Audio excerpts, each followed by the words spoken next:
Hello साथियों, नमस्कार। आप सभी का स्वागत है ज्ञान जीएस के यूट्यूब चैनल पर। तो जैसा कि आप सभी लोगों को पता है कि इंडियन ज्योग्राफी के अंतर्गत हम क्लासों को सुचारू रूप से पढ़ते हुए आ रहे हैं। तो ठीक उसी प्रकार से हम क्लासों को आगे बढ़ाते हुए नए क्वेश्चनों के साथ में आज फिर से श्रृंखला को शुरू करते हैं और आप सभी लोग जुड़ चुके हैं। तो चलिए शुरू करते हैं सेशन, जो कि वेरी वेरी मोस्ट इंपॉर्टेंट होने वाला है। ये सेशन आपके लिए इतना इंपॉर्टेंट होने वाला है क्योंकि इसमें क्वेश्चन की एकदम भरमार की गई है। ठीक है, तो ऐसे ही लगातार सेशन के जुड़े रहने के लिए ज्ञान जीएस को सब्सक्राइब कर लीजिएगा, लाइक करिएगा, कमेंट जरूर बताइएगा कि पूरी क्लास पढ़ने के बाद में आपको ये क्लास किस टाइप की कैसी लगी, कितनी बेहतरीन लगी, अच्छी लगी, किस प्रकार की क्लास लगी, इसमें क्या एडिशनल फैक्टरों को लेकर आना चाहिए था या इसी प्रकार जो श्रृंखला चल रही है ठीक इसी प्रकार चलती रहे। ये भी आप बताइएगा क्योंकि हम 1000 क्वेश्चन तक कंप्लीट करेंगे, बहुत ही जल्द कंप्लीट करेंगे। ठीक है, इसके बाद अभी दो क्लासें आपके लेंगे। एक तो आपके ठीक है, एक तो ज्योग्राफी, इंडियन ज्योग्राफी क्लासें चलेंगी और साथ में आपके वर्ल्ड ज्योग्राफी, अगर आप बोलेंगे तो हिस्ट्री की भी क्लासें आपकी चलेंगी। तो चलिए आज की क्लास को देखते हैं। और आज की क्लास में पहला ही क्वेश्चन यूपीएससी के पेपर में पूछा गया है। तो उन सभी क्वेश्चनों को मैंने आपको बताया, उन सभी क्वेश्चनों को जो कि पीसीएस के अकॉर्डिंग कहीं ना कहीं पूछे जाते हैं। पॉइंट नंबर 1 पीसीएस के अकॉर्डिंग कहीं ना कहीं पूछे जाते हैं। पॉइंट नंबर 2 जैसे उच्चतम माध्यमिक विद्यालय में यानी कि पीजीटी टीजीटी वगैरह में जो क्वेश्चन पूछे जाते हैं, इस बार आरओ के पेपर मैंने देखा था कि ऐसे बहुत सारे प्रश्न थे जो आपके विभिन्न एग्जामों में पूछे गए। सेम टू सेम एक एक शब्द कभी वैसे उठा के वैसा ही उसके ऑप्शन को एकदम रख कर एग्जाम ने आरओ ने प्रश्न पूछा है। तो क्यों ना हम जितने भी यूपी पीजीटी टीजीटी जीआईसी वगैरह में जितने भी ज्योग्राफी हो गए, हिस्ट्री हो गए, इकोनॉमिक्स हो गए, संविधान हो गए, ऐसे प्रश्न जहां भी पूछे जाते हैं उन सभी ही प्रश्न पर चर्चा क्यों ना करें, जिससे हमारा एक प्रीवियस ईयर का कॉन्सेप्ट भी क्लियर होगा और प्रीलिम्स एग्जाम निकालने में हमारी 95% तक क्या होगी, मदद भी होगी। क्या बचेगा, सिर्फ करंट अफेयर्स हमको नए सिरे से पढ़ना है, बाकी टोटल काम आपको प्रीवियस ईयर की देख रेख में ही करना है। अगर आप ज्योग्राफी के 900 क्वेश्चन लगाते हैं तो मैं आपसे एक ही उम्मीद करूंगा कि आने वाले पेपर में आपका कोई भी क्वेश्चन प्रीलिम्स एग्जाम में हटेगा नहीं। ठीक है, आपको पीडीएफ चाहिए तो आप इस नंबर पे कांटेक्ट करिएगा। आपके 900 क्वेश्चनों की पीडीएफ को बुकलेट के फॉर्मेट में आपको फ्री ऑफ कॉस्ट प्रोवाइड करा दिया जाएगा। ठीक है, आपके जैसे जैसे क्वेश्चन होते रहे हैं वैसे वैसे आपकी बुकलेट बनती जा रही है। ठीक है, तो जिस प्रकार के क्वेश्चन यहाँ पर होंगे इसी प्रकार के वहां पर होंगे। तो आप देखिएगा कि पेपर में अगर वही क्वेश्चन आपके आएंगे 100% यहीं से आएगा तो आप क्या क्वेश्चन कर पाएंगे। तो 900 में से 900 नंबर कितने लोग लेके आते हैं ये सभी को पता होना चाहिए। ठीक है, तो इसी प्रकार की बुकलेट भी आपके लिए तैयार की जा रही है। ठीक है, तो चलते हैं। और क्वेश्चन आपका है पश्चिमी पूर्वी और पश्चिमी घाट से है। पूर्वी और पश्चिमी घाट से है तो आपको पता है कि अगर हम पश्चिमी घाट की बात करें, ठीक है, ये आपका ईस्ट हो गया, ये आपका वेस्ट हो गया, तो इसको हम क्या बोलते हैं, इसको हम पश्चिमी घाट बोलते हैं। ठीक है, क्या बोलते हैं, पश्चिमी घाट बोलते हैं। और अगर इसकी हम बात करें तो इसको हम पूर्वी घाट बोलते हैं। ठीक है, अगर हम इंडिया के मैप की बात करें, अगर हम इस टाइप से इंडिया के मैप की बात करें तो देखिएगा जो तमिलनाडु का एरिया होगा वो किसके अंतर्गत आएगा। तो तमिलनाडु का जो एरिया होगा वो पूर्वी घाट के अंतर्गत आएगा। तमिलनाडु का जो एरिया होगा वो किसके अंतर्गत आएगा, पूर्वी घाट के अंतर्गत। और जो केरल का एरिया जो होगा वो किस घाट के अंतर्गत आएगा, केरला का जो एरिया होगा वो किस घाट के अंतर्गत आएगा, वो आपके पश्चिमी घाट के अंतर्गत आएगा।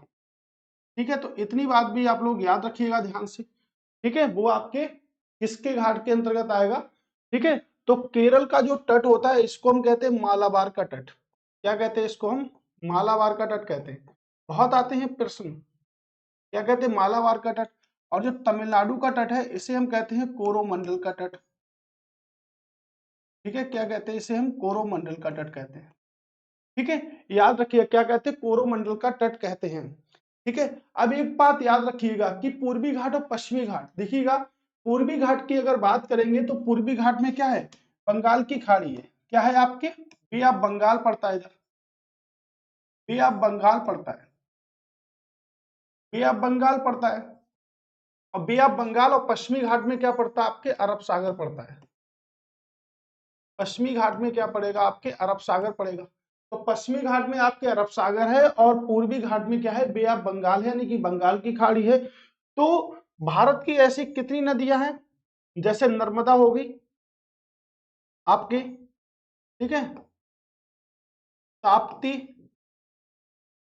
नदी जो हो गई वो आपकी क्या बनाती है, अरब सागर में गिरती हैं और आपके डेल्टा ना बनाकर किसका निर्माण करती हैं, ऐश्वरी का निर्माण करती है। तो देखिएगा दो नदियां जो कि डेल्टा ना बनाकर ऐश्वरी का निर्माण करती हैं। तो नर्मदा पूरे भारत की पश्चिम की ओर बहने वाली सबसे लंबी नदी है। नर्मदा भारत में पश्चिम की ओर बहने वाली सबसे लंबी नदी है, इस बात को याद रखिएगा। 1312 किलोमीटर लंबाई है नर्मदा, पश्चिम की ओर बहने वाली सबसे लंबी नदी है जो कि डेल्टा का निर्माण ना कर कर ऐश्वरी का निर्माण करती है। और कहाँ गिरती है, आपके अरब सागर में गिरती है, बंगाल की खाड़ी में नहीं गिरती है, ठीक है। और बंगाल की खाड़ी में जो नदियां गिरती हैं वो किसका निर्माण करती हैं, वो डेल्टा का निर्माण करती है। किसका निर्माण करती हैं, डेल्टा का निर्माण करती हैं। जैसे देखिएगा गंगा, ठीक है, यमुना, ये सब आपकी जो नदियां हैं वो किसका निर्माण करेंगे, डेल्टा का निर्माण करेंगी। गोदावरी हो गई, कृष्णा नदी हो गई, ये सब किसका निर्माण करती हैं, ये सब आपके डेल्टा का निर्माण करती हैं। और विश्व का सबसे बड़ा डेल्टा सुंदरबन का डेल्टा है, जो कि पश्चिम बंगाल आपके अंडमान निकोबार क्षेत्रों में पाया जाता है, ठीक है। आप इतनी बात तो क्लियर कर चुके हैं और ये क्वेश्चन इतने ही कॉन्सेप्ट से आपके क्लियर होने वाला है एकदम। अब देखिएगा पूर्वी घाट सबसे अधिक विस्तारित होगा या पश्चिमी घाट। पश्चिमी घाट को हम किस नाम से जानते हैं, तो पश्चिमी घाट को हम सह्याद्री भी कहते हैं। कई सारे प्रश्नों को मैं बता चुका हूं कि सह्याद्री किसे कहते हैं, तो पश्चिमी घाट को सह्याद्री भी कहते हैं, राइट। तो पश्चिमी घाट को सह्याद्री भी कहते हैं। अब देखिएगा पूर्वी घाट में सबसे ऊंची चोटी अनाईमुडी है, तो पूर्वी घाट की सबसे ऊंची चोटी नहीं, पश्चिमी घाट की सबसे ऊंची चोटी है। तो पश्चिमी घाट की सबसे ऊंची चोटी जो होगी वो क्या होगी, आपकी अनाईमुडी होगी, ठीक है। तो ये तो आपके पश्चिमी घाट की होगी, तो क्वेश्चन तो गलत हो गया। तो हमें ये भी तो पता होना चाहिए कि पूर्वी घाट की सबसे ऊंची चोटी क्या है, जिगदद शिखर पूर्वी घाट की सबसे ऊंची चोटी है, जिसकी ऊंचाई की बात करेंगे 1690 मीटर है। और अनाईमुडी की बात करेंगे तो 2695 मीटर है, ठीक है, याद रखिएगा 2695 मीटर है। पूर्वी घाट की तुलना में देखिएगा, पूर्वी घाट की तुलना में पश्चिमी घाट ऊंचाई में नीचे है एवं आवृत है। तो देखिए पूर्वी घाट की तुलना में पश्चिमी घाट ऊंचाई में नीचे है। देखिएगा पूर्वी घाट की तुलना में पश्चिमी घाट ऊंचाई में ऊंचा है, नीचा नहीं है। ऊंचाई में नीचा है नहीं भाई, ऊंचा है। क्योंकि विकसित कौन सा घाट सबसे ज्यादा है, तो पश्चिमी घाट सबसे अधिक विकसित है, ना कि पूर्वी घाट सबसे अधिक विकसित है। कहां, पश्चिमी घाट सबसे अधिक विकसित है। अधिकतर प्रादीपीय नदियों की उत्पत्ति पश्चिमी घाट में है। प्रादीपीय नदियों की उत्पत्ति कहां पर है, पश्चिमी घाट में है। क्योंकि प्रादीपीय नदियां कहां गिरती है, बंगाल की खाड़ी में गिरती हैं। उनकी उत्पत्ति कहां से होती है, पश्चिमी घाट से होती है। तो अधिकांश नदियां बंगाल की खाड़ी में गिरती हैं, उनकी उत्पत्ति कहां से होती है, पश्चिमी घाट से होती है, ठीक है। नीलगिरी पहाड़ियों पर पूर्वी और पश्चिमी घाट एक दूसरे से मिलते हैं। तो नीलगिरी की पहाड़ियों पर पूर्वी व पश्चिमी घाट एक दूसरे से मिलते हैं, यानी कि पूर्वी व पश्चिमी घाटों की जो मिलन स्थली है उसे नीलगिरी की पहाड़ियां कहते हैं, जो कहां पर है, आपके तमिलनाडु में है। कहां पर है भाई, आपके तमिलनाडु में है। तो तमिलनाडु की नीलगिरी पहाड़ियों पर एक जनजाति निवास करती है, जिसे कहते हैं टोडा जनजाति। कौन सी जनजाति निवास करती है, टोडा जनजाति भी नीलगिरी पर्वतों पर रहती है, जो कि तमिलनाडु क्षेत्र के अंतर्गत आती है। तो नीलगिरी की पहाड़ियां, तो देखिएगा ये ऑप्शन तो आपका गलत हो गया, ये ऑप्शन भी गलत हो गया। दूसरा सही है, नीलगिरी पहाड़ियां। पूर्वी घाट पश्चिमी घाट की मिलन स्थली क्या है, नीलगिरी की पहाड़ियां हैं, जहां पर टोडा जनजाति रहती है और तमिलनाडु राज्य में सर्वाधिक हिस्सा है। तो 3 और 4 सही हैं, यानी कि आप ऑप्शन लगा सकते हैं 3 और 4 एकदम राइट आंसर है, 3 और 4, ठीक है। तो उम्मीद करता हूं कि ये क्वेश्चन आपको पूरी तरह से एकदम 100% की तरह आपके लिए बन चुका है और आपके लिए बेहद इंपॉर्टेंट तरीके से एक अच्छे कॉन्सेप्ट के साथ मैं इसको समझा भी चुका हूं आप लोगों को। ठीक है, तो चलते हैं। किसी को कोई परेशानी है? कहाँ पूछा गया? यूपीएससी के पेपर में पूछा गया था और एक बार यूपीपीसीएस 3 के पेपर में पूछा गया था। ठीक है, ये और भी कई सारे एग्जाम पूछा गया है, मैंने देखा नहीं, लेकिन मैं आपको बता दूं ऐसा क्वेश्चन विभिन्न एग्जामों में पूछा जा सकता है। जैसे पूर्वी घाट की सबसे ऊंची चोटी, पश्चिमी घाट की सबसे ऊंची चोटी, कौन सा घाट विकसित है? अब इस क्वेश्चन को अगर नेक्स्ट ईयर एग्जामिनर पूछेगा तो किस प्रकार से बना के पूछेगा कि पूर्वी घाट की तुलना में पश्चिमी घाट ऊंचाई में अधिक है।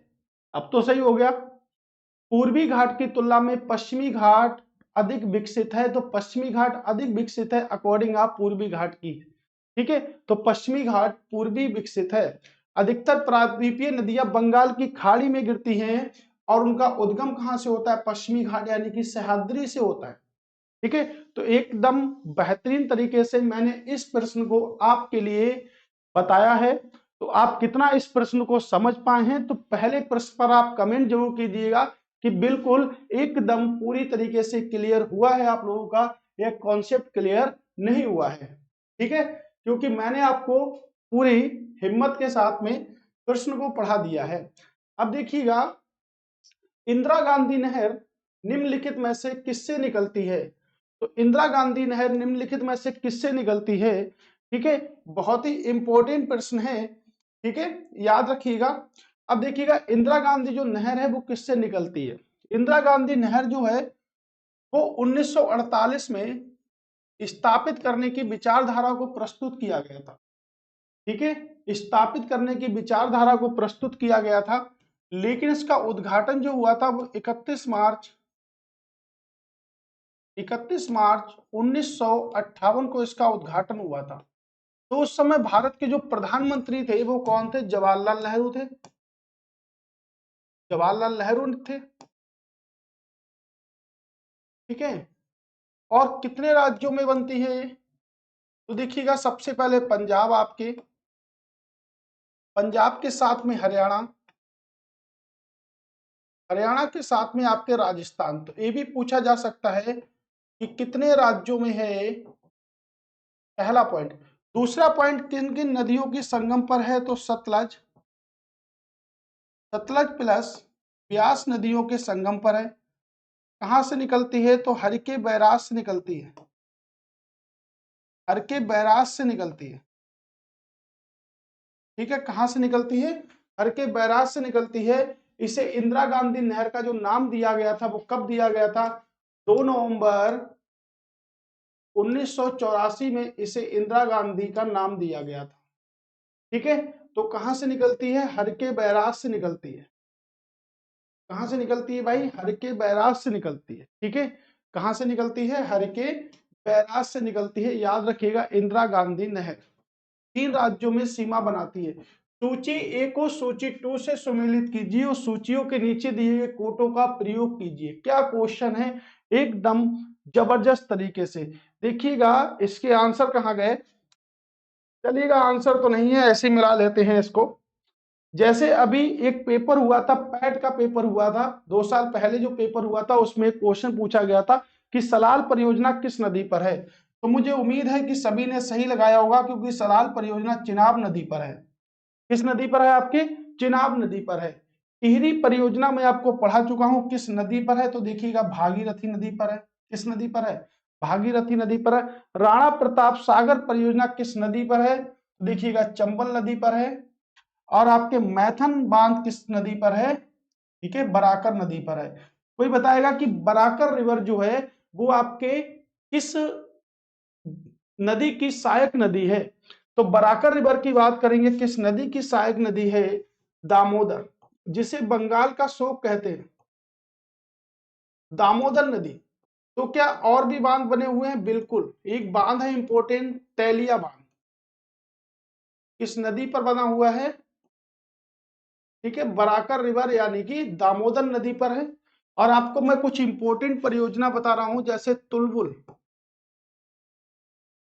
तुलबुल परियोजना किस नदी पर है? आपके झेलम नदी पर।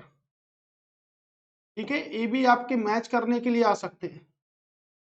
दुलहस्ती, बागलिहार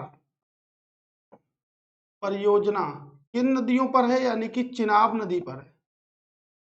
बाकी आपको पता ही है, जैसे हीराकुंड परियोजना जो है वो आपके किस नदी पर है? तो आपको पता ही होगी, महानदी पर है हीराकुंड परियोजना। भाखड़ा नागल परियोजना किस नदी पर है? भाखड़ा नागल परियोजना किस नदी पर है?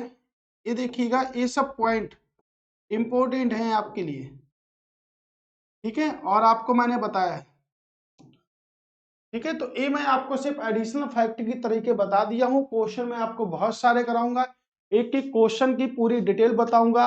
जो क्वेश्चन वन लाइनर के फॉर्मेट में होगा उसको सीधे सीधे सॉल्व कर देंगे, उस पर ज्यादा मेहनत करने वाले नहीं हैं, ठीक है, क्योंकि हम क्लास को उसी प्रकार से पूरी तरीके से कर रहे हैं जिस प्रकार से आप पेपर में क्वेश्चनों को हल करते हैं, ठीक है दोस्तों। तो चलिए देखते हैं, हमारा आंसर तो इसमें नहीं है, लेकिन जो हमने मैच किया है वो एकदम राइट है। जरूरत नहीं है हमें आंसर की, अगर इसमें बस यही प्रॉब्लम है कि इसके आंसर आ नहीं पाए इसमें, ठीक है, इसीलिए इसमें आंसर होंगे नहीं, ठीक। अब देखिएगा, सूची ए को सूची बी से सुमेलित कीजिए, सूचियों के नीचे दिए गए कोटों का उपयोग करके सही शब्द को चुनिए, ठीक है, ये याद रखिएगा। अब ये परियोजनाएं हैं आपकी और वो आपकी नदियां हैं, ठीक है। अब देखिएगा, मैंने आपको कई बार पढ़ाई है कि महाराष्ट्र की सबसे बड़ी सिंचाई परियोजना और आपके भारत की सबसे बड़ी सिंचाई परियोजना, जिसे हम क्या कहते हैं, जायकवाड़ी कहते हैं, किस नदी पर है? गोदावरी नदी पर है। किस नदी पर है? गोदावरी नदी पर है।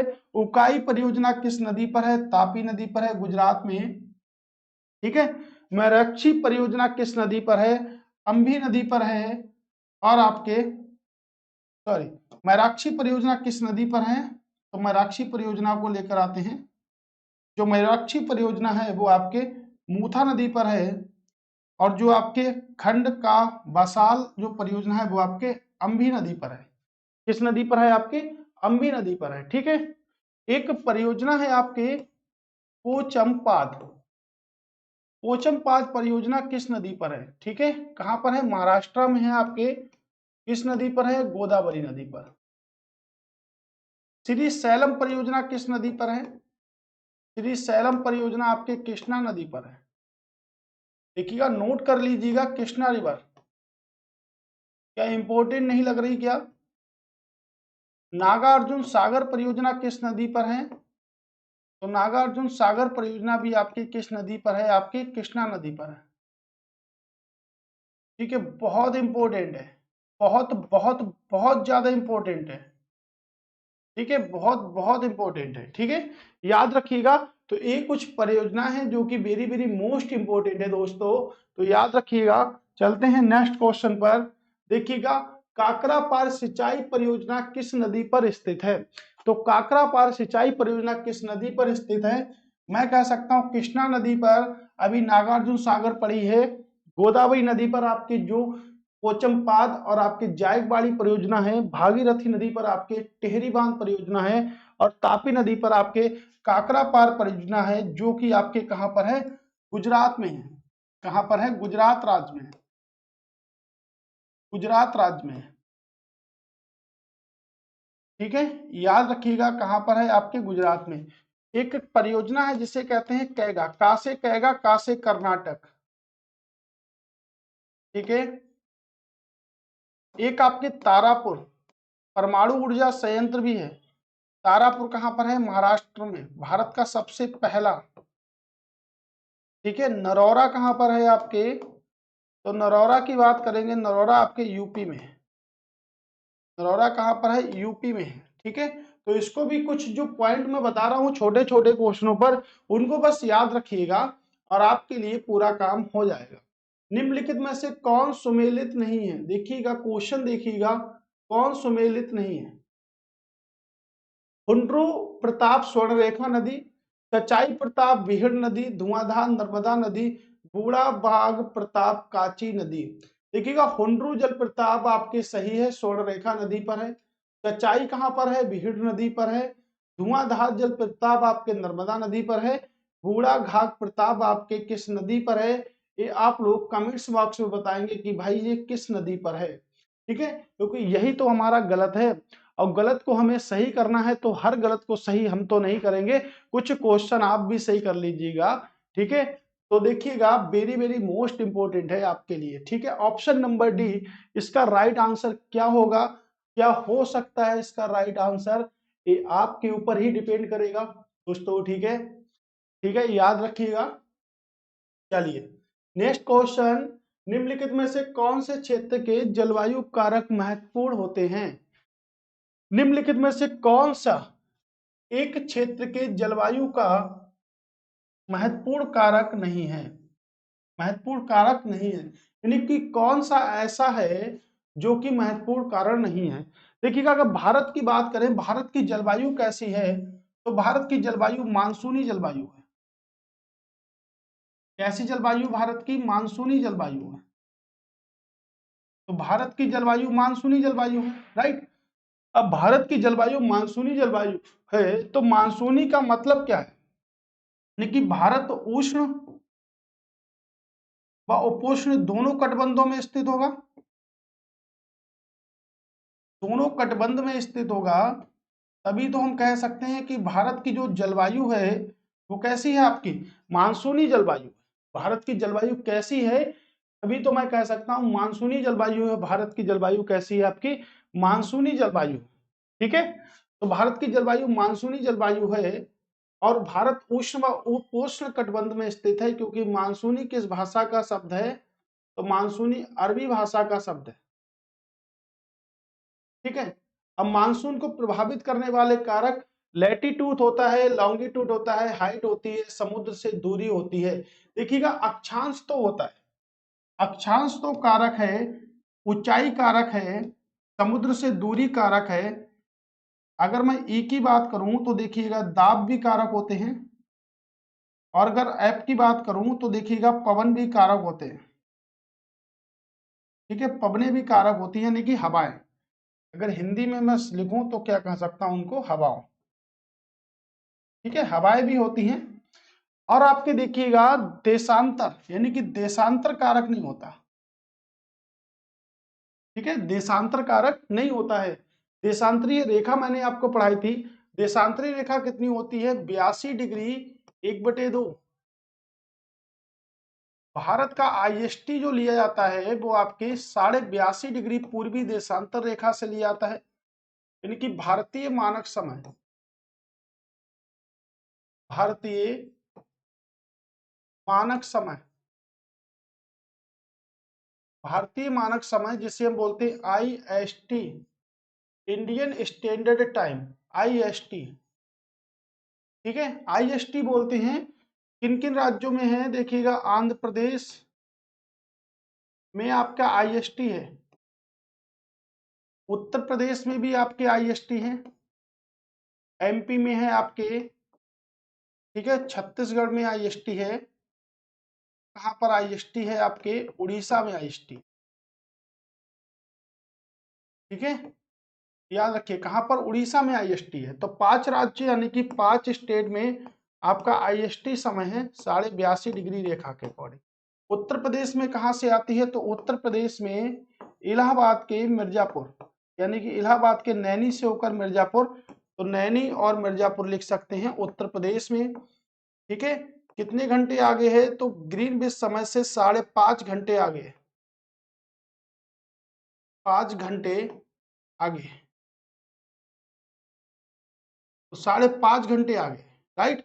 याद रखिए कितने घंटे आगे है, 5 घंटे 30 मिनट आगे है। ठीक है, याद रखिएगा। तो 1 और 2, ठीक है, देशांतर, ओके, देशांतरीय रेखा, राइट, याद रखिएगा देशांतरीय रेखा।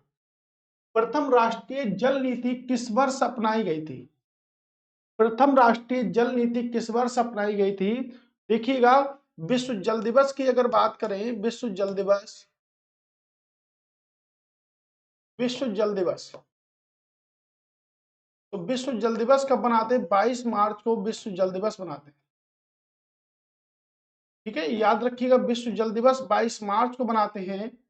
और अगर ओवरऑल में बात करूं तो पहली बार जल नीति जो थी वो 1987 में आई थी। उसके बाद 2002 में इसे नवीनीकरण किया गया था, और अभी लास्ट ईयर इसे 2012 में नवीनीकृत किया गया है। तो ऑप्शन में आपका जो मिल जाए वही आंसर है, यानी कि 1987। ठीक है, ये क्या किया गया था, नवीनीकरण किया गया था। ठीक है, लेकिन पहली आई थी 1987 में। ठीक, याद हो गया पूरा ओवरऑल। एक एक क्वेश्चन आपको समझ में आ रहा है, एक एक क्वेश्चन पर मेहनत लग रही है, तो आप लोग मेहनत लगाइएगा। 129 क्वेश्चन कर चुके हैं, और ये देखिएगा फिर से आपके मैचिंग करने के लिए इस बार ऑप्शन भी हैं आपके पास में। ठीक है, अब देखिएगा एक बात समझिएगा, श्री सैलम देहर आपका हो गया। ठीक है, कालिंदी हो गई, शरावती। अगर आपको इसमें एक भी पता है तो आप इसमें लगा सकते हैं, आराम से लगा सकते हैं, कोई भी कंफ्यूजन वाली बात नहीं है। लेकिन मैं सबसे पहले, क्योंकि इसमें दो ऑप्शन में कर्नाटक है, ध्यान से देखिएगा, दो ऑप्शन में इसमें कर्नाटक है, तो क्या कर्नाटक वाला लगाऊंगा तो गलत हो जाएगा। सबसे पहले मैं ऊपर के दो लगाता हूं, यानी कि श्री सैलम कहां पर है, तो श्री सैलम आपके आंध्र प्रदेश में है, कृष्णा नदी पर, है ना, जल विद्युत इकाई। तो सेकंड का थर्ड वाला होगा, सेकंड का थर्ड वाला होगा, यानी कि सेकंड के थर्ड वाले में एक ही ऑप्शन दिख रहा है हमें, और हमने उसी से सही कर लिया है। ठीक है, सेकंड के थर्ड वाले में एक ही ऑप्शन दिख रहा है, हमने उसी को सही कर लिया है। ठीक है, अब देहर की अगर बात करेंगे तो देखिएगा पहले का फोर्थ वाला होगा, यानी कि हिमाचल प्रदेश होगा। ठीक है, फिर अगर हमने ए ठीक कर लिया है तो आप लगा सकते हो कि सी वाले का सेकंड वाला होगा, क्योंकि कर्नाटक दो बार आया है इसमें, कर्नाटक शरावती नदी। ठीक है, कर्नाटक क्या है यहाँ पर, दो बार आया, तो याद रखिएगा इसमें दो बार कर्नाटक है। ऑप्शन भी कुछ इसी प्रकार से सेट किए हैं एग्जामिनर ने, कि अच्छी तरीके से आप इस क्वेश्चन को कर पाए। ठीक है, नेक्स्ट क्वेश्चन क्या है, एक भौगोलिक इकाई जो पानी को इकट्ठा करती है और भंडारण करती है, पानी छोड़ती है, उसे क्या कहते हैं। भाई जो पानी को रखा, जिसने जिसने इकट्ठा किया, जिसने पानी का भंडारण करा, जिसने पानी को छोड़ा, उसे क्या कहते हैं। तो भाई इकट्ठा करना फिर छोड़ना यानी कि तोड़ना, क्या कहता है आपका, आर्द्र भूमि। आर्द्र भूमि दिवस कब बनाते हैं, 2 फरवरी को आर्द्र भूमि दिवस मनाते हैं। आर्द्र का मतलब होता है नमी, नमी भूमि तो कहेंगे नहीं हम, व्यर्थ भूमि तो कहते ही नहीं है, तो कोई बढ़ती पानी का हौज तो कहते नहीं है, क्या कहते हैं हम, जल विभाजक कहते हैं। क्या कहते हैं हम उसे, ऐसी प्रक्रिया को जल विभाजक कहते हैं। क्या कहते हैं हम इसको, जल विभाजक कहते हैं। निम्नलिखित में से कौन सा बांध गोदावरी नदी के बेसन पर बना है और मराठा बाढ़ क्षेत्र में सिंचाई करता है। गोदावरी नदी प्रायद्वीपीय भारत की सबसे लंबी नदी होती है आपके, प्रायद्वीपीय भारत की सबसे लंबी नदी। तो प्रायद्वीपीय भारत की सबसे लंबी नदी, लंबाई की बात करेंगे 1465 किलोमीटर। ठीक है, कौन सा बांध बना है यहाँ पर, जायकवाड़ी का बांध बना है, और मैंने अभी आपको बताया था पोचमपाद का बांध बना है, पोचमपाद का बांध बना हुआ है, दो बांध बने हुए हैं। ठीक है, और यहाँ पर आंसर क्या होगा आपका, जायकवाड़ी। क्या होगा आंसर, आंसर होगा option number B, ah sorry, option number A इसका राइट आंसर है। सरदार सरोवर बांध किस नदी पर बना है, तो नर्मदा नदी पर बना है। कहां पर है आपके, गुजरात में। ठीक है, सही से सुनिएगा। ठीक है, चलिएगा, चलते हैं अगले प्रश्न पर। नेक्स्ट प्रश्न हमसे क्या कहता है, तो नेक्स्ट प्रश्न की भी बात सुनते हैं, यानी कि हमें तो सभी की बात सुननी है, जो वो कमेंट्स करेगा उसकी बात सुननी है, पढ़ाना भी है, हर काम करना है भाई। ठीक है, भारत में रैली फॉर वैली कार्यक्रम की समस्या को उजागर करने के लिए आयोजित किया गया था। किनकी समस्या को उजागर करने के लिए आयोजित किया गया था। पर्यावरण निम्नीकरण, पर्यावरण दिवस कब बनाते, एक आपका होता है पर्यावरण दिवस, देखिए कंफ्यूजन समझें, एक होता है पर्यावरण दिवस और एक होता है पर्यावास दिवस। बताइएगा पर्यावास कब बनाते हैं। तो ध्यान से जब भी पेपर आए तो उसको ध्यान से पढ़िएगा। 5 जून को पर्यावरण दिवस मनाते हैं और 5 अक्टूबर को पर्यावास दिवस मनाते हैं। जैव विविधता दिवस कब बनाते हैं? तो जैव विविधता दिवस आपके 22 मई को बनाते हैं। विस्थापित व्यक्तियों का पुनर्वास, यही आंसर होगा, रैली फॉर वैली। ठीक है, कृषि भूमि का नुकसान नहीं। 22 मई को जैव विविधता दिवस मनाते हैं। कल मैंने आपको एक दिवस बताया था, अंतरराष्ट्रीय वन दिवस कब बनाते? तो अंतरराष्ट्रीय वन दिवस आपके 21 मार्च को बनाते हैं, अंतरराष्ट्रीय वन दिवस। अभी मैंने आपको दिवस बताया था 22 मार्च को विश्व जल दिवस मनाते हैं। भाई इंपॉर्टेंट है, अगर इंपॉर्टेंट ना होता तो मैं ही आपको ना बताता, इंपॉर्टेंट ना होता तो मैं आपको बिल्कुल भी नहीं बताता, क्योंकि मैं फालतू का टाइम वेस्ट नहीं करता हूं। ठीक है, तो याद रखिएगा विस्थापित व्यक्तियों का पुनर्वास है। जैव विविधता के ऊपर, बायोडायवर्सिटी के ऊपर हम पूरा टॉपिक पढ़ेंगे, इसलिए यहाँ पर कोई चर्चा नहीं करेंगे बायोडायवर्सिटी की। ठीक है, क्योंकि अगर अभी चर्चा भी कर लेंगे तब भी आपको कुछ समझ में नहीं आएगा। देखिए, भारतीय मौसम विभाग के अनुसार जब वार्षिक वर्षा की समस्या सामान्य वर्षा से अधिक होती है तब प्रचंड सूखे की स्थिति होती है। देखिएगा, प्रचंड सूखे की स्थिति एक होती है, एक होता है प्रचंड, जो कि हमारा आंसर लगना है, और एक अगर कहेंगे सूखे की स्थिति, एक अगर बोले सूखे की स्थिति, एक प्रचंड हो गया, एक सूखे। सूखे की स्थिति जब होगी जब वर्षा 75% से कम होगी, और वर्षा 50% से कम होगी तो प्रचंड होगा, सूखा ए होगा। आंसर क्या होगा? Option number D. राइट, समझे? एकदम समझे होगे बेटा। सूक्ष्म सिंचाई के संदर्भ में निम्नलिखित कथन में से कौन से सही हैं? सूक्ष्म सिंचाई, छोटी छोटी सिंचाई। उर्वरक पोषक तत्वों की कमी को कम किया जाता है। उर्वरक पोषक तत्वों की कमी को कम किया सकता है क्योंकि ड्रिप सिंचाई पद्धति पर आधारित होती है, तो कह सकते हैं आंसर नंबर 1 ठीक है। यह सूखे की खेती में सिंचाई का एकमात्र साधन है। खेती के कुछ क्षेत्रों में भूजल तालिका की पुनरावृत्ति की जांच की जा सकती है। ए सही है, ए गलत है। ए गलत है तो इसको तो गलत मान लिया। 1 और 3 सही है। क्या ऑप्शन है? क्या 1 और 3? ठीक है, 1 और 3 आपका राइट आंसर। ठीक, नेक्स्ट क्वेश्चन, निम्नलिखित में से कौन सा उत्तर प्रदेश में सिंचाई के बारे में सत्य है? कौन सा उत्तर प्रदेश में सिंचाई के बारे में सत्य है, ये बात आपको बतानी है। ठीक है, तो सिंचाई के बारे में कौन सा कथन सत्य है उत्तर प्रदेश में? देखिएगा, नलकूप उत्तर प्रदेश में सिंचाई का मुख्य स्रोत है। बिल्कुल, सबसे ज्यादा सिंचाई जो की जाती है वो नलकूपों से की जाती है। नलकूप का मतलब होता है इंजन। ठीक है, बोरिंग करते हैं। नलकूप के माध्यम से सिंचाई 1930 से शुरू की गई। बिल्कुल शुरू की गई, 1930 से ही शुरू की गई थी। उत्तर प्रदेश की सबसे पुरानी नहर शाहजहां द्वारा बनवाई गई पूर्वी यमुना नहर है। ये देखिएगा, इंपॉर्टेंट पॉइंट है। उत्तर प्रदेश की सबसे पुरानी नहर देखिएगा, शाहजहां द्वारा बनाई गई पूर्वी यमुना नहर है, यानी कि उत्तर प्रदेश की सबसे बड़ी नहर जो है वो आपके शारदा नहर है। उत्तर प्रदेश की सबसे बड़ी नहर जो है वो आपकी शारदा नहर है, और सबसे पुरानी जो नहर है वो पूर्वी यमुना नहर है। पूर्वी यमुना नहर है ना? कौन सी नहर है? पूर्वी यमुना नहर है।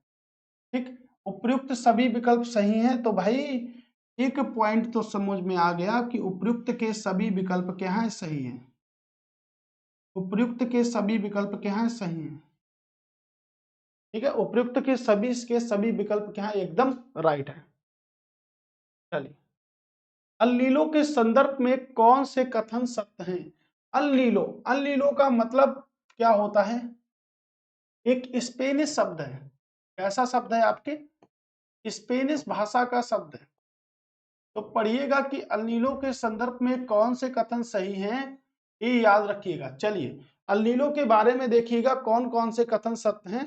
ठीक है, तो अल नीनो आखिर है क्या? देखिएगा, अल नीनो एक स्पेनी भाषा का शब्द है, स्पेनिश शब्द है। सबसे पहला तो आप ध्यान से सुनिएगा, अल नीनो आखिर होती क्या है? ठीक है, तो देखिएगा स्पेनिश भाषा का एक शब्द है, पहला पॉइंट जो मैंने आपको लिख भी दिया है, ठीक है। अब देखिएगा जिसका अर्थ क्या होता है, चाइल्ड क्राइस्ट होता है, तो बिल्कुल सही है, ए इसका अर्थ होता है, ठीक है। उसके बाद यह गर्म महासागरीय धारा है जो आमतौर पर दिसंबर से पेरू तट के साथ दिखाई देती है। देखिएगा समुद्र में उथल पुथल हो गई, समुद्र में क्या हो गई, उथल पुथल हो गई, तो समुद्र तट में उथल पुथल, मैं पॉइंट इसलिए लिख रहा हूं कि आपको क्लियर हो जाए, उथल पुथल। अब समुद्र तल में उथल पुथल हो गई, मान लीजिएगा समुद्र तल में उथल पुथल हो गई। अब समुद्र तल में उथल पुथल हो रही है तो समुद्र के किनारे के जो हिस्से का जो तापमान जो बढ़ जाता है वो अल नीनो की श्रेणी में आता है। क्या कहते हैं, तापमान जो बढ़ जाता है वो अल नीनो की श्रेणी में आता है। तो किस महासागर में बढ़ेगा, प्रशांत महासागर, यानी कि विश्व का सबसे बड़ा महासागर प्रशांत महासागर के भूमध्य सागरीय क्षेत्रों में, भूमध्य सागरीय क्षेत्रों में। तो भूमध्य सागरीय क्षेत्रों में अगर हम जाएंगे तो हमें किस महाद्वीप में जाना पड़ेगा, दक्षिणी अमेरिका महाद्वीप में। पूरा कंप्लीट एक बार फिर से इसको समझाऊंगा मैं अभी। अब कहां उठेगा, तो भाई कहां उठेगा, इक्वेडोर में उठेगा, इक्वाडोर में उठेगा। इक्वाडोर के बाद कहां उठेगा, पेरू में उठेगा। तो समुद्र में उथल पुथल के कारण उसका तापमान अधिक हो जाता है जिससे अल नीनो आता है। स्पेनिश भाषा का शब्द है छोटा बच्चा, इसका अर्थ है एक गर्म महासागरीय धारा है जो आमतौर पर दिसंबर में पेरू तट के साथ दिखाई देती है। तो बिल्कुल दिखाई देती है, पेरू तट के साथ भी दिखाई देती है। प्रशांत महासागर में भूमध्य सागरीय क्षेत्र की वह घटना जो दक्षिणी अमेरिका के इक्वेडोर तथा पेरू के तटों पर दिखाई देती है, जिससे भारतीय मानसून भी प्रभावित होता है। तो क्या भारतीय मानसून भी अल नीनो से प्रभावित होता है, तो भारतीय मानसून भी अल नीनो से प्रभावित होता है और इसका तापमान अधिक होने के कारण इसे समुद्री बुखार कहते हैं। तापमान अधिक होने के कारण समुद्री बुखार कहते हैं। तो तापमान अधिक होने के कारण हम इसे समुद्री बुखार कहते हैं। देखिएगा अल नीनो का कॉन्सेप्ट समझिएगा, ठीक है। जो विश्व का सबसे बड़ा महासागर है उसके भूमध्य सागरीय क्षेत्र में दक्षिणी अमेरिका के जो क्षेत्र आते हैं उसके तटों पर दिसंबर माह में होने वाली उथल पुथल है जो गर्म सागरीय धारा है, ठीक है। तो गर्म महासागरीय धारा है। महासागर दिवस 8 जून को बनाया जाता है, ठीक है। तो देखिएगा 1 2 3 1 2 3 1 2 3 तीनों के तीनों कथन क्या है, एकदम राइट स्टेटमेंट है तीनों के तीनों, ठीक है। अब देखिएगा अल नीनो के तट के साथ एक गर्म महासागरीय धारा के आवधिक विकास को नाम दिया गया है। क्या नाम दिया गया है, पढ़ने की जरूरत नहीं है। अगर इक्वाडोर होता तो इक्वेडोर लगा देते, पेरू है तो पेरू। किसमें किसमें पड़ेगा, दक्षिण या दक्षिणी अमेरिका में। विश्व का सबसे बड़ा जो महाद्वीप है उसे हम कहते हैं एशिया महाद्वीप। विश्व का सबसे बड़ा है एशिया महाद्वीप। दूसरा है अफ्रीका महाद्वीप और तीसरा है आपका उत्तरी अमेरिका महाद्वीप और चौथा है आपका दक्षिणी अमेरिका महाद्वीप, ठीक है। उत्तरी अमेरिका और दक्षिणी अमेरिका के मध्य में एक मध्य अमेरिका पड़ता है। क्या होता है, मध्य अमेरिका। ये कोई महाद्वीप नहीं है। इसमें कितने देश आते हैं, तो देखिएगा इसमें वही देश आते हैं जिससे अल सल्वाडोर आता है, आपके अल सल्वाडोर आता है, पनामा आता है आपके, है ना। ऐसे आपके कई सारे इसमें देश आते हैं। तो इसको भी याद रखिएगा कि मध्य अमेरिका में भी देश कौन कौन से आते हैं, कई बार पढ़ा चुका हूं मैं। भारत के गर्म मौसम के स्थानीय तूफान फसलों, देखिए भारत में गर्म मौसम के स्थानीय तूफान फसलों की वृद्धि में सहायता करते हैं।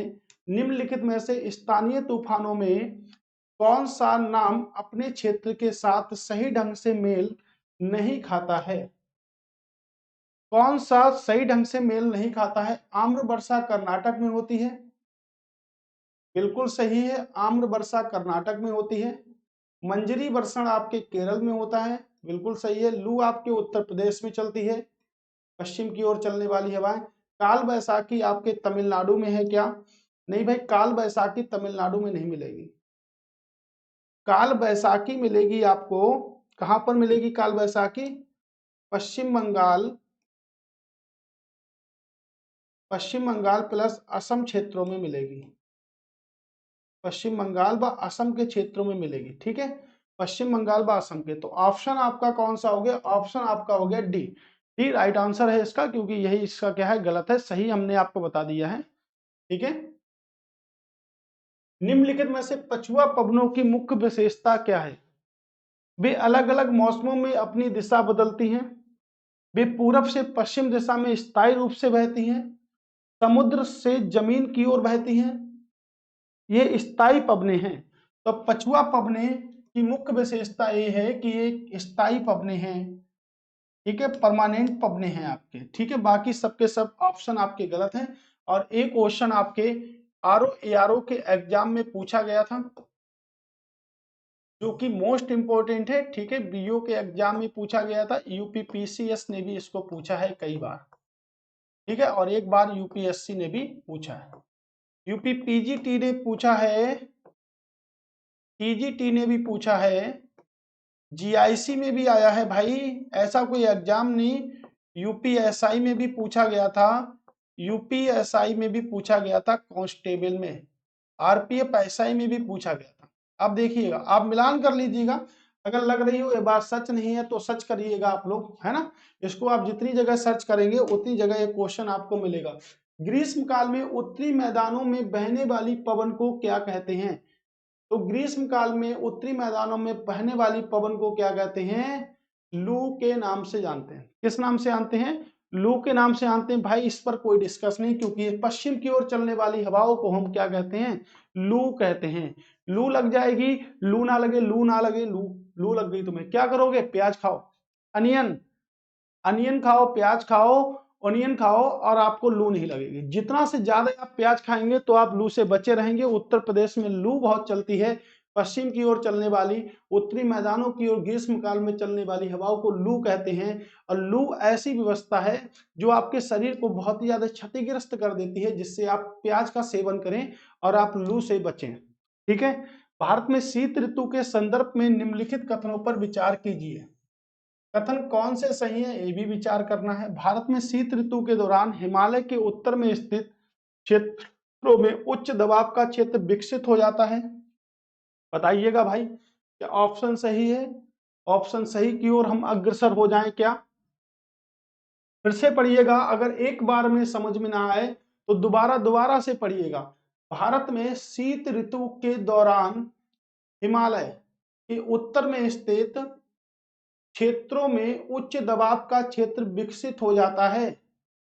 बिल्कुल, हिमालय के उत्तर में स्थित उच्च दबाव का क्षेत्र विकसित हो जाता है, राइट, विकसित होता है। प्रचलित रात्रि तापमान में कमी शीत ऋतु में पश्चिमी विक्षोभ के आगमन से जुड़ी है। प्रचलित रात्रि तापमान में कमी शीत ऋतु में पश्चिमी विक्षोभ, बिल्कुल सही है, पश्चिमी विक्षोभ के आगमन से जुड़ी है। गलत करने के लिए क्या कर सकता था? उत्तरी पूर्वी कर सकता था, दक्षिणी पश्चिमी कर सकता था, लेकिन पश्चिमी विक्षोभ किया है, यानी कि दोनों के दोनों कथन क्या हैं? सही हैं। दोनों के दोनों कथन आपके लिए सही हैं, ठीक है।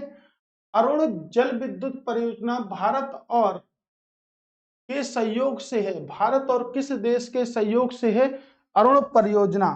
ठीक है, आप देखिएगा किस देश के सहयोग से, ठीक है। नेपाल, अफगानिस्तान, म्यांमार और भूटान। क्या आप बता सकते हो कि नेपाल की सीमा कितने भारतीय राज्यों से लगती है? भूटान हो गया, म्यांमार हो गया, अफगानिस्तान हो गया, ठीक है।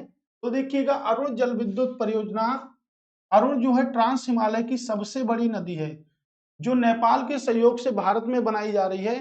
तो नेपाल भारत के साथ 1751 किलोमीटर की सीमा साझा करता है। कितने? 1751 किलोमीटर की सीमा साझा करता है, जिसमें उत्तर प्रदेश, उत्तराखंड, बिहार, पश्चिम बंगाल और सिक्किम के साथ सीमा साझा करता है। कितने राज्य लगते हैं आपके? 5 राज्य, यानी कि नेपाल 1751 किलोमीटर के 5 राज्यों की सीमा साझा करता है। और हम स्टडी कर रहे हैं आपके उत्तर प्रदेश की, तो उत्तर प्रदेश के जिलों को भी साझा करता है। कितने जिलों को? एक तो महाराजगंज, श्रावस्ती, बलरामपुर, ठीक है, किसको? बलरामपुर को करेगा। उसके बाद देखिएगा पीलीभीत को करेगा। पीलीभीत हो गया आपका, बहराइच हो गया, ठीक है, बहराइच हो गया, बलरामपुर हो गया, बहराइच हो गया। और अगर बात करें श्रावस्ती आपका हो गया, सिद्धार्थनगर को करेगा,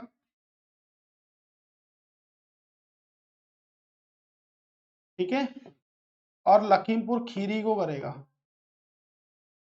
इसको करेगा लखीमपुर खीरी को। तो ये देखिएगा इनको स्पर्श करता है, यानी कि 7 जिलों को स्पर्श करता है उत्तर प्रदेश के। और कितने किलोमीटर की सीमा बनाता है? ठीक है, 569 किलोमीटर की सीमा बनाता है। कितने किलोमीटर की सीमा बना रहा है? 569 किलोमीटर की सीमा बना रहा है। इसी प्रकार म्यांमार 1653 किलोमीटर की सीमा साझा करता है भारत के साथ में। अफगानिस्तान सबसे छोटी सीमा साझा करता है 106 किलोमीटर की। मैंने आपको सब पढ़ाया है। और 699 किलोमीटर की साझा करता है। लेक्चर नंबर 1 को कंप्लीट स्टडी करिएगा और देखिएगा कि क्या आप क्वेश्चन बना पा रहे हैं। कि क्वेश्चन आप लोग जिस तरीके से बनाएंगे, जितने बेहतरीन तरीके से क्वेश्चन बनाएंगे, उतनी बेहतरीन तरीके से आपका कॉन्सेप्ट क्लियर हो जाएगा। ठीक है, मैंने आपको पढ़ाया था, हर चीज मैंने आपको पढ़ाई है। भारत और नेपाल के मध्य कौन सी नदी सीमा बना रही है? महाकाली नदी। ठीक है, कौन सी नदी सीमा बना रही है? महाकाली नदी। कर्णाली नदी भी आपके नेपाल की सबसे लंबी नदी है। कल मैंने एक क्वेश्चन आपको पढ़ाए थे, जो आपके लिए एक एक क्वेश्चन बहुत ज्यादा इंपॉर्टेंट। नेपाल के साथ उत्तर प्रदेश सीमा साझा करता है, उत्तर प्रदेश के 7 शहर 7 जिले सीमा साझा करते हैं। निम्नलिखित में से कौन सही मिलान नहीं है? तो कौन सही मिलान नहीं है? मुद्रा अल्ट्रा मेगा पावर प्रोजेक्ट है, बिल्कुल सही है। कहां पर है? आपके गुजरात में है। ठीक है, कांडला ज्वारीय परियोजना है, ये भी ठीक है। सेतु समुद्रम जल विद्युत परियोजना है। सेतु समुद्रम भारत व पाक के मध्य एक ब्रिज है। भारत व पाकिस्तान के मध्य जो ब्रिज है, उसे हम आदम ब्रिज के नाम से जानते हैं। आदम ब्रिज जो स्टार्ट होता है आपके धनुषकोडी से। किससे स्टार्ट होता है? आपके धनुषकोडी से स्टार्ट होता है। धनुषकोडी यानी कि कहां तक जाता है? भारत व श्रीलंका यानी कि पाक जलडमरू मध्य। क्या होगा? इसको हम कह सकते हैं पाक जलडमरू मध्य। तो क्या एक सेतु समुद्रम जल विद्युत परियोजना है? ए भाई, जल विद्युत कुंडम करो तो परमाणु है, ठीक है, ये तो सही है, ठीक है, लेकिन ए वाला गलत है। ए वाला जो होगा वो गलत होगा, जल विद्युत परियोजना नहीं है। ठीक है, कुंडम कुलम कहां पर है? आपके तमिलनाडु में। ठीक है, ये तमिलनाडु में। ठीक, इसको याद रखिएगा, इंपॉर्टेंट फैक्ट है। आपकी उम्मीद से ज्यादा अच्छे क्वेश्चन है। ठीक है, निम्नलिखित प्रदेशों में से किसमें मुख्यतः शीत ऋतु में वर्षा होती है? किसमें मुख्यतः शीत ऋतु में वर्षा होती है? भूमध्य सागरीय क्षेत्रों में, सवाना घास क्षेत्रों में, उष्ण कटिबंधीय क्षेत्रों में, या मानसून एशिया प्रदेशों में? उष्ण सागरीय प्रदेश में होती है क्या? नहीं। भूमध्य सागरीय प्रदेश कहां पर पड़ते हैं? आपके प्रशांत महासागर का स्टेटस है, प्रशांत महासागर का। तो क्या इन्हीं क्षेत्रों में होती है? तो बिल्कुल इन्हीं क्षेत्रों में होती है, भूमध्य सागरीय क्षेत्रों में होती है। ठीक है, अभी तो पढ़ा था अल नीनो के बारे में। प्रशांत महासागर की सबसे गहरी खाई, अगर बात करी जाए विश्व का सबसे बड़ा महासागर है, और सबसे गहरी जो गर्त है, या सबसे गहरा जो गर्त है, उसे क्या नाम दिया गया है? Mariana trench. तो मेरियाना ट्रंच जो है वो विश्व का सबसे गहरा गर्त है, जिसकी लंबाई, जिसकी गहराई की बात करेंगे तो आपके देखिए 11.2 किलोमीटर। 11.2 किलोमीटर है। कहां पर है? आपके फिलीपींस यानी कि मनीला में स्थित है। फिलीपींस यानी कि मनीला में स्थित है। ठीक है दोस्तों, कहाँ पर स्थित है? आपके मनीला में स्थित है। ठीक, याद रखिएगा कहाँ पर स्थित है? आपके मनीला में स्थित है। तो प्रदेशों में किसमें मुख्यतः शीत ऋतु में वर्षा होती है? भूमध्य सागरीय क्षेत्रों में। कहाँ पर? भूमध्य सागरीय क्षेत्रों में होती है। ठीक, नेक्स्ट क्वेश्चन, फरक्का बांध के निर्माण का प्राथमिक उद्देश्य क्या था? देखिएगा, फरक्का बांध पश्चिम बंगाल में है, पहला पॉइंट, पश्चिम बंगाल में। पश्चिम बंगाल में जैसे ही गंगा नदी प्रवेश करती है, पश्चिम बंगाल में जैसे ही गंगा नदी प्रवेश करती है तो उसे क्या नाम दे दिया जाता है? हुगली का नाम दे दिया जाता है। तो गंगा की सहायक नदी हो गई आपकी हुगली। पश्चिम बंगाल में जैसे ही गंगा नदी प्रवेश करती है उसे हुगली का नाम दे दिया जाता है, तो इसकी सहायक नदी होती है। और आपकी हुगली जो है, यानी कि कह सकते हैं पश्चिम बंगाल कोलकाता किस नदी के किनारे है? तो हम कह सकते हैं कोलकाता आपके हुगली नदी के किनारे। ठीक है, गंगा नहीं लिखते हम वहां पर। गंगा सागर किस नदी के किनारे है? तो गंगा सागर भी हुगली नदी के किनारे है। तो निचले बंगाल में बाढ़ नियंत्रण के हुगली नदी में पानी की आपूर्ति का विस्तार करने के लिए, ठीक है, आपूर्ति का विस्तार करने के लिए। ठीक है, तो फरक्का बांध आपके कहां पर है? तो फरक्का डैम आपके कोलकाता में ही है। ठीक है, याद रखिएगा, बिहार में अंतर्देशीय जल परियोजना है क्या? नहीं। ठीक, चलिए नेक्स्ट क्वेश्चन, मेडूर बांध किस नदी पर और किस राज्य में है?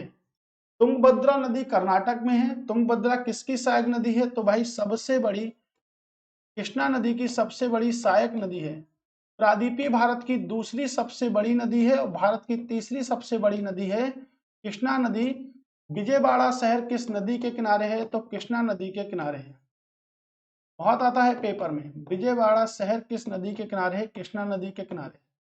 ठीक है, काली नदी है, कावेरी नदी तमिलनाडु में है। नर्मदा नदी पर सरदार सरोवर बांध है, अभी तो पढ़ा था, सरदार सरोवर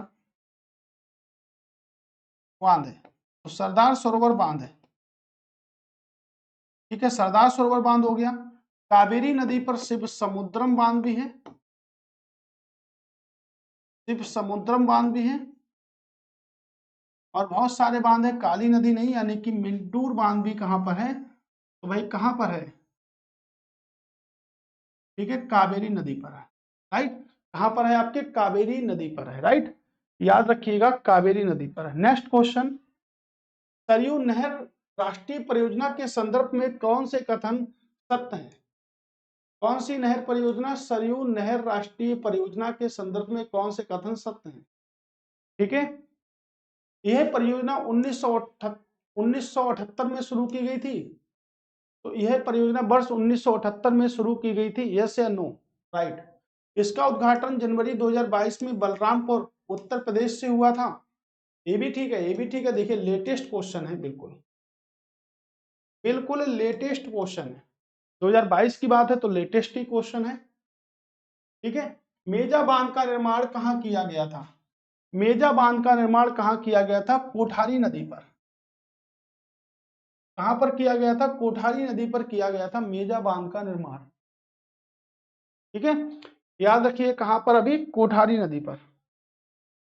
भारत में निम्नलिखित स्थान पर तटीय क्षेत्रों में कौन से निम्नलिखित भारत के निम्नलिखित तटीय क्षेत्रों में कौन हुदहुद चक्रवात से प्रभावित था? हुदहुद चक्रवात से, हुदहुद चक्रवात से आंध्र प्रदेश तट, केरल तट, चेन्नई तट, बंगाल का तट, यानी कि आंध्र प्रदेश का तट। आंध्र प्रदेश का तट जो था वो प्रभावित था किससे? आपके हुदहुद चक्रवातों से। ठीक है, केरल के तट को हम क्या कहते हैं? मालाबार का तट कहते हैं। और मैंने आपको बताया था तमिलनाडु के तट को क्या कहते हैं? तो तमिलनाडु के तट को कोरोमंडल कहते हैं। इस पे आप जब पेपर में आपके आए तो आप कंफ्यूज मत होइएगा। जब आपके पेपर में ये क्वेश्चन पूछे जाएं तो आप इन पे कंफ्यूज मत होइएगा कि केरल के तट को हम क्या कहते हैं? मालाबार का तट कहते हैं।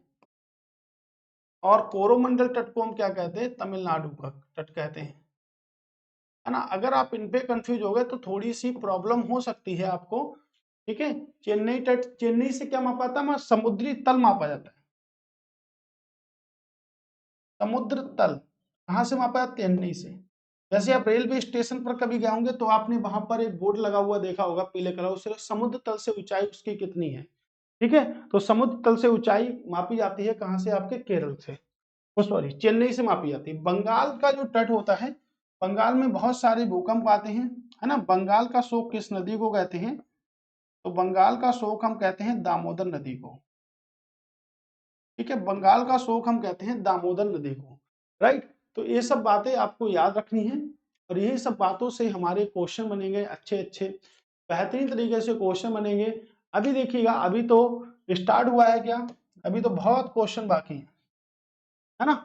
अधिकांश हिमालय नदियां 12मासी होती हैं, तो हिमालय से निकलने वाली जो अधिकांश नदियां होती हैं 12मासी होती है, उसमें हमेशा जल भरा रहता है।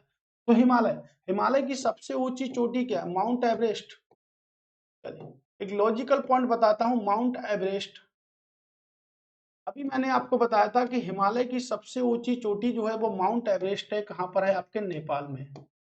इसकी जो ऊंचाई है 8.8 किलोमीटर है, यानी कि अगर आप बात करेंगे तो आप लिख सकते हैं 8848 मीटर है, राइट। अब अगर स्टेट में विश्व का सबसे ऊंचा पॉइंट है, यस या नो, विश्व का सबसे ऊंचा पॉइंट है, सभी को पता है कि विश्व का सबसे ऊंचा पॉइंट अगर कोई है तो वो यही है। ठीक है, अब विश्व के सबसे ऊंचे पॉइंट की अगर बात मैं करूं, अब मैं चलता हूं विश्व का सबसे निचला पॉइंट कहां पर मिलेगा, प्रशांत महासागर में। विश्व का सबसे निचला पॉइंट जो मिलेगा वो कहां मिलेगा, प्रशांत महासागर में। और प्रशांत महासागर में विश्व का सबसे निचला जो पॉइंट है उसे क्या कहते हैं, मेरियाना ट्रंच कहते हैं। विश्व का सबसे निचला पॉइंट जो है उसे हम कहते हैं मेरियाना ट्रंच। और इसकी जो आपकी जो गहराई है वो कितनी है आपके, अभी तो मैंने बताया कहां पर है, आपके फिलीपींस में है। फिलीपींस में है, फिलीपींस कहां पर है, मनीला में है आपके। ठीक है, कैपिटल क्या है, मनीला। ठीक है, अब देखिएगा 11.2 को अगर हम 8.8 से जोड़ देते हैं तो लगभग में आपके 20 किलोमीटर आता है। यानी कि इससे स्पष्ट है और पूछा भी गया है स्टेटमेंट लेवल पर एक बार कि विश्व का सबसे उच्चतम बिंदु और विश्व का सबसे निम्नतम बिंदु, विश्व का सबसे उच्चतम बिंदु माउंट एवरेस्ट और विश्व का सबसे निम्नतम बिंदु मेरियाना ट्रंच के बीच का जो अंतर है वो क्या लगभग में 20 किलोमीटर है, क्या वो लगभग में क्या 20 किलोमीटर है। आप जोड़ लीजिएगा 11.2 में आप 8.2 को जोड़ दीजिएगा तो मुझे लगता है आपका 20 ही आएगा। ठीक है, तो बिल्कुल सही है कि विश्व का सबसे ऊंचा बिंदु और विश्व का सबसे निचला बिंदु का जो डिफरेंस है वो कितना है आपका, इतना ही तो है। कितना किलोमीटर का है, 20 किलोमीटर का डिफरेंस है। कितने किलोमीटर का डिफरेंस है आपके, 20 किलोमीटर का डिफरेंस है। ठीक है, अब भी वही पॉइंट हो गया। अब देखिएगा इसको समझते हैं कि अधिकांश हिमालय नदियां जो होती हैं वो 12मासी होती हैं क्या, तो हिमालय से निकलने वाली जो अधिकांश नदियां होती है वो 12मासी होती हैं। ये स्टेटमेंट सही है या गलत है, क्या इसके कथन को चेक करते हैं। इन नदियों में पानी बर्फ पिघलने से मिलता है, तो बर्फ पिघलने से ही पानी मिलता है, तो बर्फ पिघलेगा तभी पानी मिलेगा। बिल्कुल देखिएगा ए व बी दोनों सत्य हैं लेकिन ए बी का सही स्पष्टीकरण नहीं है। ए व बी दोनों असत्य हैं लेकिन ए बी का स्पष्टीकरण नहीं है। ए सत्य है लेकिन बी गलत है, ए गलत है लेकिन बी सही है। तो मुझे तो लगता है कि ऑप्शन नंबर ए इसका राइट आंसर होगा क्योंकि स्पष्टीकरण भी दे रखा है। तो इसका राइट आंसर क्या होगा, ऑप्शन नंबर ए। तो हिमालय से जो नदियां निकलती हैं जैसे गंगा हो गई आपके, यमुना हो गई, वो क्या सतत बहानी नदियां हैं, यानी कि 12मासी उसमें पानी रहता है। बर्फ पिघलने से ही पानी बनता है उसमें, तो बर्फ पिघलेगा तभी पानी उसमें बनेगा। ठीक है, तो अधिकांश नदियां हिमालय की होती हैं, तो अधिकांश नदियां हिमालय की नदियां दो ही जगह गिरती हैं भारत में, या तो बंगाल की खाड़ी में गिरेंगी या अरब सागर में गिरेंगी। शुरुआत में ही समझाया था कि अरब सागर में नर्मदा और ताप्ती नदी गिरती है और बंगाल की खाड़ी में आपकी सभी नदियां गिरती हैं इन नदियों को छोड़कर। तो जो नदियां अरब सागर में गिरती हैं वो एस्चुरी का निर्माण करती हैं और जो नदियां बंगाल की खाड़ी में गिरती हैं वो आपके डेल्टा का निर्माण करती हैं। विश्व का सबसे बड़ा जो डेल्टा है सुंदरबन का डेल्टा, वो गंगा व ब्रह्मपुत्र नदियों के संगम पर है। वहां पर मैंग्रोव वनस्पति सबसे अधिक मात्रा में पाई जाती है। कौन सी वनस्पति? मैंग्रोव वनस्पति सबसे अधिक मात्रा में पाई जाती है। और पश्चिम बंगाल का एरिया और अंडमान निकोबार द्वीप समूह का जो एरिया है वहीं पर मैंग्रोव वनस्पति सबसे अधिक मात्रा पाई जाती है। और मैंग्रोव वनस्पति और मृदा से संबंधित कथन, निष्कर्ष, क्वेश्चन की भरमारों को हम कल शुरू करेंगे, ठीक है, जो कि आपके इसी पर बेस्ड होंगे, जो कि हमारी जो सीरीज चल रही है इसमें जो आगे जो नेक्स्ट क्वेश्चन का लेवल जो होने वाला है वो ठीक इसी प्रकार का लेवल होने वाला है कि अब थोड़ा सा हमने टॉपिक को बहुत क्लियर किया था, जितने भी टॉपिक हमने क्लियर किए हैं। तो ठीक है, तो मैं आपसे एक चीज आज कहना भूल गया जो कि हमारे लिए भी मोस्ट इंपॉर्टेंट थी और आपके लिए भी मोस्ट इंपॉर्टेंट है। क्या? Revision, homework plus revision. कितना रिवीजन करके आए, कितना होमवर्क करके आए, क्या सुबह उठे और ऐसे ही चले आए? ऐसा नहीं है, ठीक है, होमवर्क करके आना है। होमवर्क कन्वर्ट कर दिया हमने रिवीजन में, तो रिवीजन जरूर करिएगा। आज क्लास कर ली, जब कल क्लास हो हमारी तो उससे पहले हमें पूरी क्लास को एकदम ड्यूरेशन जो भी हमारी रही थी 1 घंटे 1.5 घंटे का, उसको हमें 10 से 15 मिनट में रिवीजन जरूर करके आना। और भाई मैं बता दूं आपको 900 क्वेश्चनों का आप बना के देखिएगा, ज्योग्राफी का आपका कोई भी क्वेश्चन पेपर में गलत होने वाला नहीं है। फुल डिटेल के साथ पढ़िएगा, फुल डिटेल के साथ में कॉन्सेप्ट को समझाया है, एक एक पॉइंट को अच्छी तरीके से क्लियर करता हूं, ठीक है।